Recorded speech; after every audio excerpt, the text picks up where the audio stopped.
monde et bienvenue sur ma chaîne Trending the Trend.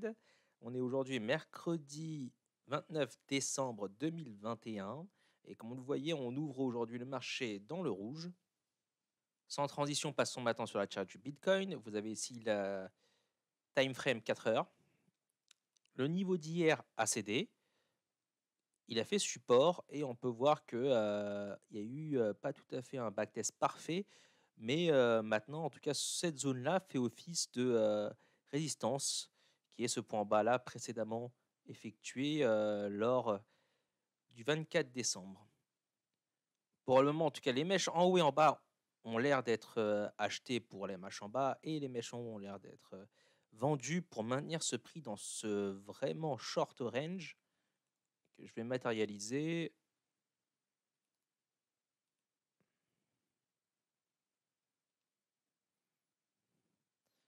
Ça semble être la zone de combat court terme. Donc la borne haute est à 48,128 et la borne basse en clôture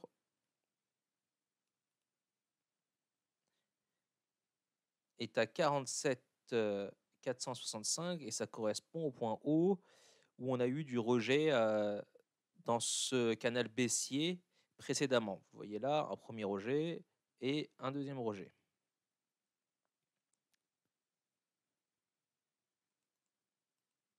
Et avec en prime un fake out qui a refait plonger les prix vers le bas. Maintenant, est-ce que le prix est susceptible d'aller chercher les plus bas du canal? Probablement. C'est pas encore dit que ce soit le cas. Alors en 1 heure, ça revient un petit peu. On pourrait retester le haut de la bande. On voit que sur le RSI, ça monte. Alors que sur le prix, vous voyez que ça descend. Donc une divergence boule. Après, ça reste qu'en 1 heure, avec peut-être une chance de retester le haut de la zone. En 2 heures, ça monte aussi. Pour l'instant, on n'a pas de divergence confirmée. Il faudrait qu'on aille clôturer au-dessus de cette bougie-là à 47 735. Passons maintenant en vue 12 heures. Oui, le 12 heures. Si les prix se maintiennent là, on pourrait aller retester le haut de la bande d'après ce que le stock 12 heures nous dit, puisqu'il a l'air de redémarrer vers le haut. Par contre, le stock daily, le momentum daily, penche assez fortement vers la baisse. Donc sans d'un rebond dans un premier temps, mais je suis pas sûr qu'on tienne la box, qu'on vienne pas chercher le bas du canal. Pour l'instant, c'est assez difficile à dire si on va rester à ce niveau-là. Je vais mettre les moyennes mobiles pour m'aider un petit peu, pour avoir plus de visibilité. Très bien. Là, déjà, on y voit légèrement plus clair. Si jamais on vient buter sur ce niveau-là à 47, hop, je vais vous le mettre là.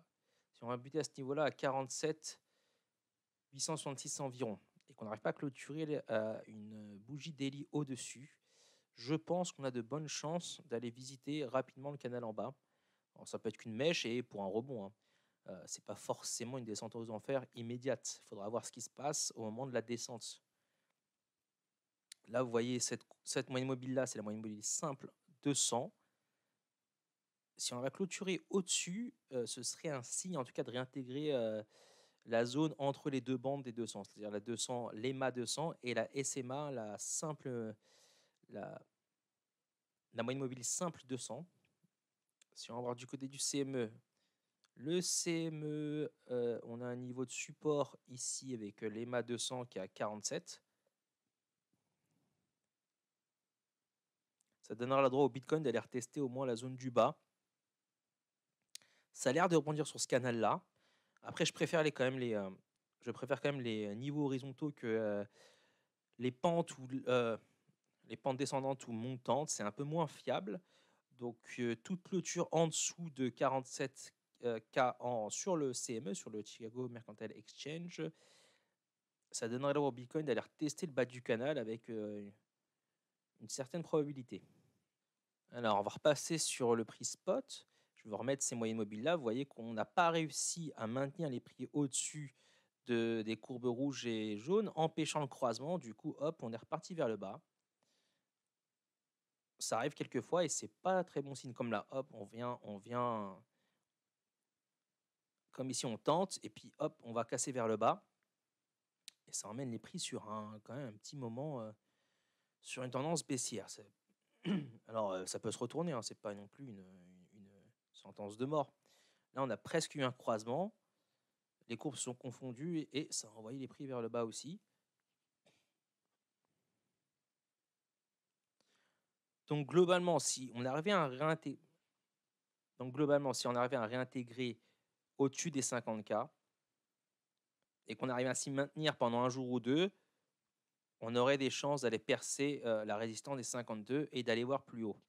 Et ce niveau de 50K est très important parce qu'on va le voir maintenant en weekly. Je vous ai parlé du croisement de la courbe jaune et la courbe rouge, mais ça se passe aussi en weekly. Et lorsque ça vient en weekly, c'est vraiment pas bon signe. En tout cas, dans ce sens-là, c'est pas bon signe pour les boules. Et ça envoie les prix vers le bas, comme ici. Par exemple, après le croisement, on peut voir une correction de corps de chandelle à corps à chandelle de 20%. Le dernier croisement qu'on a eu, c'était donc lorsque le prix a dumpé au niveau du rhume de mars dernier. Et vous pouvez voir de corps à chandelle, eh bien, on est à peu près à 30%. Si on prend la mèche post donc croisement, cette bougie-là, celle-là, c'est celle qui a créé le croisement, celle-là, c'est la bougie post-croisement, on a un dump de 50%. Là aussi, une continuation vers le bas. Donc, quand il y a un croisement, ça ne se défait pas tout de suite. Il y a une certaine pression baissière qui vient appuyer sur les prix. C'est ce que traduit d'ailleurs ce croisement des courbes, puisque la courbe rouge est plus rapide que la courbe jaune. Donc, le momentum des dernières clôtures de bougies donne la tendance pour les prochains jours, prochaines semaines. Ça, c'était le bear market de 2018. Et vous pouvez voir que depuis le croisement, en tout cas, de ces deux courbes-là, depuis la courbe rouge est passée en dessous, eh bien, on est parti que vers le bas. Et on est finalement remonté qu'en avril 2019. Donc, ça peut prendre du temps, hein. Lorsque la courbe rouge, si la courbe rouge vient croiser la courbe jaune, donc l'EMA 10 vient croiser l'EMA 21 en weekly, est-ce qu'on pourrait avoir à nouveau un scénario de relance par la suite? C'est possible, tout est possible, mais ça va prendre quelques temps. C'est pas non plus instantané, hein. Donc ici, qui a été plutôt un scénario de reprise rapide après le croisement. Donc ça, c'est la bougie de croisement. On a passé, voilà, on a passé un mois à peu près. Le Bitcoin a passé après un mois la tête sous l'eau. Donc là, ça donnerait un redémarrage si ça croise après cette bougie-là. Hop, 30 jours. Un peu moins, ça ferait un redémarrage autour du 14 février, le jour de la Saint-Valentin. Cela dit, nous ne sommes qu'en milieu de semaine, il reste encore 4 jours et 10 heures avant la clôture de cette semaine. Si cette semaine-là vient clôturer au-dessus des 50K, ce serait un bon signe pour le Bitcoin et pour les bulls, puisque ça éviterait le croisement avec une possible force de relance et de reprise du momentum haussier. On va voir si c'est le cas sur le CME, sur le marché professionnel. Oui, à peu près. Là, lui, le niveau est à 52. Vous voyez qu'à 52, on serait au-dessus de la courbe rouge et ça permettrait une reprise haussière du cours. Et pareil pour je disais 50, mais environ à 52 également. On est sur la résistance qui était ici, à 52. Donc le spot et le CME, on est sur 52K à aller chercher pour la fin de semaine pour une relance haussière plus rapide. Après, ça prend du temps, ça peut stagner, les cours peuvent se confondre au lieu d'un croisement avant une confirmation baissière ou haussière. Avant de passer à l'altcoin du jour, on va essayer de voir pourquoi il y a eu cette baisse de 10% environ sur le Bitcoin qui a été relativement violente après le rejet des 52K. Cette baisse-là a été principalement des liquidations de personnes qui ont pris des positions en levier en longue. Ils sont venus essayer de jouer le breakout. En voyant que les 52K allaient être percés, ils ont commencé à prendre du levier en longue ici et ça n'a pas manqué, le marché s'est retourné. On peut le voir notamment sur les données de Glassnode. Ici, vous avez la carte de liquidation jour par jour.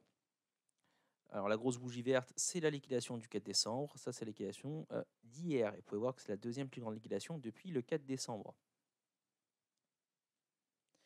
Pour l'instant, il y a eu très peu de liquidation en short puisqu'on a très peu rebondi. Ça ne veut pas dire qu'on va forcément rebondir et qu'il va y avoir un short squeeze. On pourrait aller vers le bas, chercher des liquidations longues qui ont des points de liquidation plus bas. Là, vous avez la carte de l'open interest sur Binance, qui est la plus importante. Autrement, ça, c'est la carte complète échange par échange. Vous avez Binance, BitMEX, Bybit, etc., etc. Et on peut voir globalement que l'open interest est reparti vers la hausse avec une légère baisse hier, sans doute par la liquidation des longues. Autrement, le marché est encore fortement leveragé. Il y a encore un fort ratio levier sur prix spot. Ça s'explique aussi par le peu de liquidité qui existe sur le spot, puisque ça, c'est la réserve des bitcoins sur les différents échanges. On peut voir que ça n'a fait que baisser avant de remonter légèrement sur les derniers jours. Alors, est-ce que ça veut dire que ces personnes-là sont venues pour vendre? Oui, peut-être, mais est-ce que c'est un signe, c'est un signe de vente massive des personnes qui détiennent du bitcoin? Pas encore, puisqu'ils ne sont pas encore allés sur ils ne sont pas encore retournés sur les échanges de manière massive. On ne retrouve pas les hauts niveaux de bitcoin qu'on a pu avoir notamment au printemps. Vous voyez que là, hop, ça descend, ça c'était une vente. On a distribué au niveau des 65K. Ensuite, on est venu réaccumuler pendant toute la période où le Bitcoin était dans les 30K, avant de retirer progressivement les Bitcoins des différents échanges.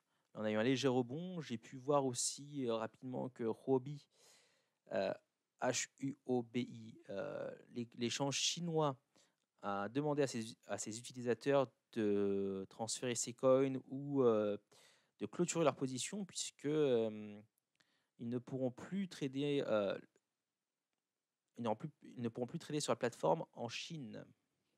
Ça fait juste suite à la politique chinoise de vraiment bannir toute activité liée aux crypto-monnaies décentralisées sur son territoire. Aujourd'hui, je vais vous faire une analyse également d'une altcoin qui est assez populaire. C'est l'US, l'Ultra OS, dont je vous ai déjà parlé hier. Je vais juste faire de l'analyse graphique. Alors hier, je vous en ai juste parlé assez rapidement pour vous montrer pourquoi c'était une altcoin intéressante au niveau graphique. Je vais vous placer quelques niveaux de résistance et de support.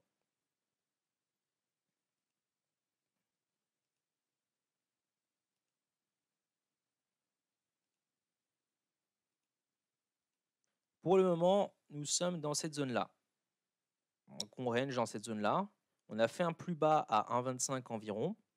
On est en train de se faire rejeter par la résistance en haut, comme c'est le cas pour le Bitcoin à 52K, mais pour l'US, c'est à 1,92 environ, en 93. Et je vais montrer que ces niveaux correspondent aussi à un niveau Fibonacci. On peut avoir de la confluence ici. C'est le niveau des 61,8 où on s'est fait rejeter une fois et deux fois. En faisant apparaître les moyennes mobiles en weekly, je vois que la courbe rouge, on voit que la courbe rouge, qui est la moyenne mobile simple 10, est venue croiser l'EMA 10. C'est un signe d'une perte de momentum qui n'est pas aussi fort qu'un croisement de courbe rouge et jaune, mais qui montre que là, le prix, a priori, devrait stagner dans cette zone-là pendant encore quelques temps avant de se décider. Voyons voir maintenant en daily. Je vois apparaître un autre niveau. Si US vient à clôturer ou à rester proche de support, je pense que dans les prochains jours, on va aller tester la bande basse de ce canal. On voit sur le RSI qu'un M-top est venu se dessiner. Ça s'est traduit donc par cette baisse ici. Ça ressemble beaucoup à la charte du Bitcoin, mais en la surperformance, qui est un bon signe pour US à long terme. On pourrait trouver du support momentané sur cette moyenne mobile EMA 89, comme ça a été le cas ici, sans pour autant aller tester tout de suite le bas du canal. En cas de clôture daily en dessous de ce support, je m'attends à minima à un retest de l'EMA 89, voire de cette zone basse-là. Maintenant, si ça ne tient pas, ça devrait tenir si le Bitcoin ne se casse pas la gueule. Le Bitcoin pourrait se casser la figure. Et dans ce cas-là, vous avez deux niveaux intéressants. Le niveau intéressant correspond à cette zone-là. vous avez tout un tas de supports. Le support qui est donné par ces bougies-là, celle-là également. Ensuite, vous avez l'EMA 200 qui peut faire support en daily, comme ça l'a déjà fait ici par exemple. Ici également, même si c'était percé légèrement. Ici aussi, vous voyez que ça fait support, donc c'est pas forcé que ça perce, hein, ça peut tenir. C'est pour ça que si je devais acheter US, je mettrais des ordres d'achat tout au long de cette box-là. Là, ce serait des niveaux intéressants de recharge de US si le Bitcoin se casse la figure. Si ça tient au niveau des 45K, 46K, je pense que US n'ira pas visiter les niveaux en dessous de 1,25 où le support a tenu 1, 2, 3 fois et sur des dumps plutôt assez violents du Bitcoin. Notamment celui-ci où le Bitcoin, le 4 décembre, est descendu à 41, 42K. On peut aussi se servir des extensions Fibonacci pour voir des cibles potentielles de l'US. Donc à 1,618, vous avez 318. Ensuite, 5,85. Mais on n'en est vraiment pas encore là. Et la manière dont on peut voir des cibles potentielles, notamment comme ici, vous voyez que les 61,8 ont été touchés parfaitement sur le rebond. Si on n'est pas sûr que le niveau va tenir ou pas, on peut attendre. Et dans ce cas-là, voir ce qui se passe. On voit qu'il y a un rejet de la zone avec un M-top qui se dessine en daily sur le prix et sur le RSI. Le 4 heures, vous pouvez voir que le RSI perd de sa force au fur et à mesure. Pour le moment, le support est trouvé grâce à l'EMA 200 en 4 heures. Donc je résume. Si on vient casser ce support-là, je m'attends à une visite à minima de l'EMA 89 en daily, voire du niveau 1,25. Si vraiment le Bitcoin se casse la figure et qu'on va chercher les sub 40K, ce sera plutôt ici. Toutefois, avant une cassure franche de ce niveau-là, je m'attends quand même à un rebond. Il faudra voir si celui-ci crée de nouvelles divergences ou pourrait relancer le cours de US. Puisqu'on voit une divergence potentielle se créer en 4 heures entre ce point bas-là et celui-là qui est en cours de formation. Pour l'instant, ce point bas-là n'est pas confirmé, on pourrait descendre encore. Dans ce cas-là, effacer la divergence créée sur le RSI à ce niveau-là. Là, on descend, comme vous le voyez, maintenant vous avez l'habitude. Et là, on monte sur les prix. Donc, on a une divergence boule cachée en 4 heures potentielle. Ce point bas est en cours de formation. Quoi qu'il en soit, je m'attends quand même à un rebond dans ces zones-là avant une cassure éventuelle. Et il faudra voir si le rebond, lui, qu'est-ce qu'il nous apporte comme information. Est-ce qu'il est assez puissant? Est-ce qu'il peut retourner le cours? Ou bien créer une nouvelle divergence pour une continuation baissière. Voilà, ce sera tout pour aujourd'hui. J'espère que ça vous a plu et je vous dis à demain pour une nouvelle analyse Bitcoin, altcoin et crypto.